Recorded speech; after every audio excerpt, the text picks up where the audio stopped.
Les ventes au détail américaines ont chuté suite au ralentissement dans les secteurs automobiles, essence, meubles et vêtements. James Marple de TD Bank me rejoint par téléphone. Alors James, pourquoi n'observons-nous pas de progrès au niveau de ces données suite à l'amélioration récente des données sur l'emploi ?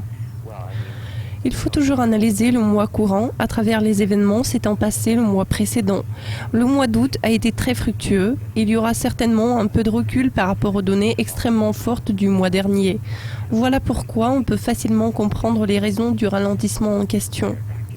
Bien sûr, ces données ont déçu les attentes du marché. La détérioration des données a été très importante. Cela suggère que les perspectives de court terme concernant les dépenses des consommateurs vont elles aussi être assez pessimistes. En revanche, il n'y a pas de raison de paniquer ni de broyer du noir par rapport au dollar. Je suis fort persuadé que la forte croissance au niveau de l'emploi sera un moteur puissant pour les dépenses des consommateurs dans l'avenir. Je pense que ce scénario va se réaliser le mois prochain. James, parlons des ventes au détail. Croyez-vous qu'elles pourraient attendre en plus haut sur 3 ans pendant la période des fêtes qui s'annonce à l'horizon ? Oui, je crois que c'est tout à fait probable. Ici, il faut s'appuyer sur les tendances observées dans le monde entier. L'une des choses positives qui découle de ce rapport, c'est le ralentissement qu'on a enregistré au niveau des dépenses discrétionnaires. C'est une pratique normale pour les ménages qui cherchent à faire un peu d'épargne pour qu'il leur reste un peu plus d'argent issu de leurs revenus. Ça va leur permettre de dépenser un peu plus sur les cadeaux pendant la période des fêtes. Vu l'amélioration que nous avons observée au niveau de l'emploi aux États-Unis, ainsi que l'accélération de l'économie domestique, je crois que cela est tout à fait possible.